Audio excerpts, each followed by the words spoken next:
Hey Dennis, it's Robert over at Complete Truck Body. We just dropped off your truck here at the dealer and I wanted to go through it with you. So check it out. We've got it in park. We're making sure we're on level ground. We pulled our parking brake right here into the on position, and then without needing to touch the pedals, we'll go ahead and activate the PTO, which is this switch right here.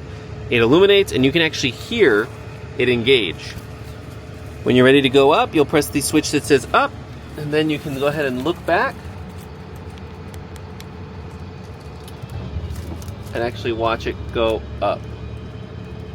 And obviously check your mirrors, make sure you are on a safe level position. Go ahead and operate.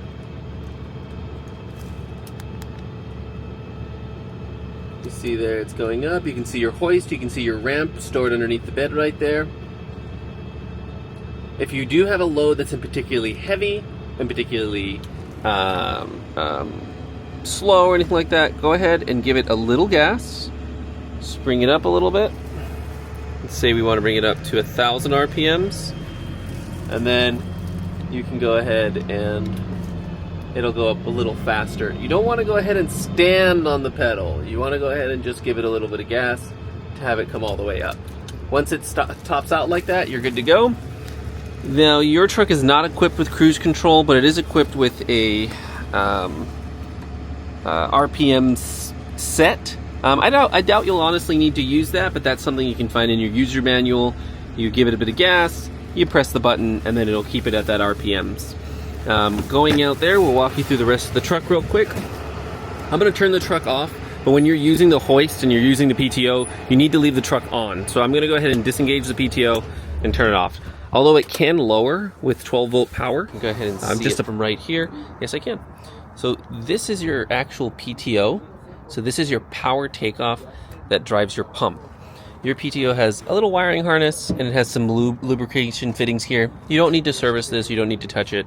Service doesn't need to touch it. It works. It works. If there's anything that goes wrong with it, it does have a warranty from the date we purchased it or date you purchased it. It's furnished to you. Go ahead and utilize it and run it. Here's the pump. Then these are the lines. You've got your pressure line and your return line and your pressure line. And then here are your valves that operate a power in and power out. This is all electric, so you can go ahead and have somebody look at that. Whenever you're working on the truck, which you saw I didn't do, you go ahead and stand up the safety rod right there. Stand it up and then bring the body down. That little pocket right there will rest on here. For the purposes of this, I don't need to do that, but go ahead in that little pocket right there. You'll go ahead and place it right here on the top of this. And then you can be underneath here a little safer. If you are loaded or anything like that, then you'll want to get specialty braces in the rear. I doubt that'll be the case where you need to go ahead and do that. This little foot right here activates the switch on the dashboard. The switch on the dashboard illuminates to allow you to know the body is up. So if it's not all the way down, this light is on right there on your dash. And that's this foot right here. So if this breaks, it gets stuck, it's pretty easy. You just can go ahead and buy another one, or you can, if for some reason the light stays on and you find that the switch is damaged, you can actually pull this out and just bridge the cables together. This is just an intermediary stop switch, and it's good to have that in the event that it does damage. You don't want to have a little light on and it might kill your battery. Going through the rest of your build real quick. This is your truck body right here. Your volume is pretty crazy, honestly, the amount of stuff you'll be able to get in there. If you want to change the finish at all, or if you want to go ahead and protect the wood, you can actually put sheets of aluminum on top. You can put, you can seal it. You can apply any number of different materials. Just know that it's easy to replace and it's really not too worrisome. I wouldn't even suggest doing anything with it until you put it to use and see how it works for you. And you've got hinges, they're greasable on both sides. So here's your greasable hinges, 1, 2, 3, 4, and 5 for a truck this size. You've got your ICC bumper, which is required by law. This is your ICC bumper, your underride guard that doesn't scrape the ground. If you get particularly loaded, you may want to pay attention to that. You don't end up hitting the ground. It's not too big of a deal. Here is your ramp storage. These little pieces of nylon plastic are just to go ahead and close this. Put some padlocks on this. If you don't store this inside, I would recommend you get better locks, just because I don't want anybody to steal your ramp. But your ramp is right there. It's stored underneath. It's really straightforward. It's really nice in my opinion, and it doesn't get in the way of what it is that you're doing right there. As far as your battery and everything goes, here's your battery. That's yours. We didn't have to touch it. No power pulling off of that. And here's your toolbox. Your keys are located inside. If you ever lose the keys, you ever need to get anything else, there's a key number stamped on the back of this. That'll tell you what key you have. I believe it's a W200. And that's it. The salesman will weigh it for you. Ask for the weight of the empty truck, and then you know how much you can load in there. And then you'll calculate. Of course, you guys know how much a yard of roof tear off or dirt or wherever it is you're going to put in there. How much that weighs. So you want to be careful there. And then, real quick, I'll show you the procedure. You get in here. We're going to start the truck. Leave the key open. Let the coils warm it. And then we're going to go ahead and turn the PTO on. I already made sure that I dropped the safety prop, and I'm going to press down until the little light right there turns off.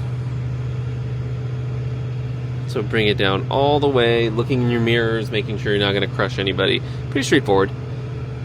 Bring it down, bring it down, bring it down. I recommend doing that. And then I like to hold it for another 3-4 seconds just to make sure all the oil has evacuated there and you're nice and set.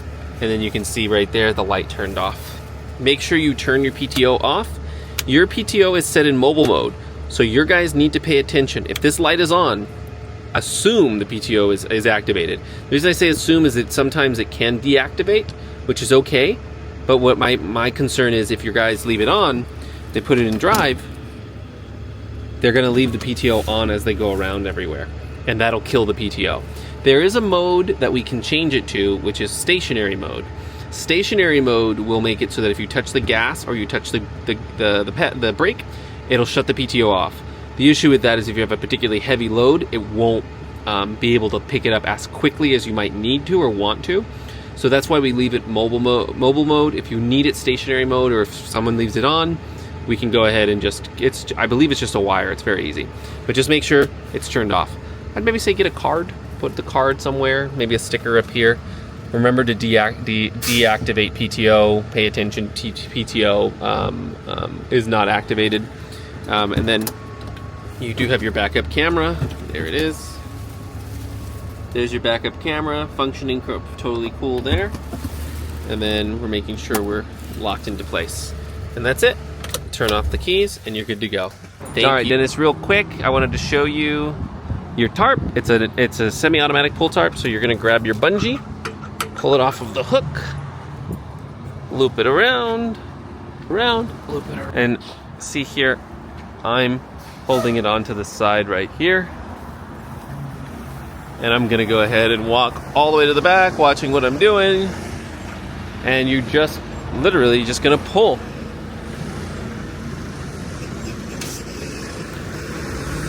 And this is a little harder with one hand, but with two hands, it's going to be a lot easier.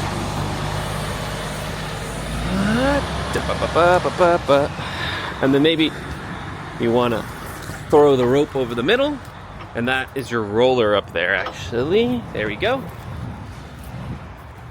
Again, easier with two hands than one. Okay. There you go. We've got that pulled over, and when that's over here, your hooks to latch this on are going to be right here. And then bungee it right there. And there you go. There's your tarp. There's your tarp. Pretty cool. And then when you want to put it back in, you're going to go ahead and you're going to go ahead and kind of shake it so that, I don't know if you saw that, the guide's right there. And then it's going to go ahead and retract itself. Be careful. It's a little violent. But there you go. Peace. There you go.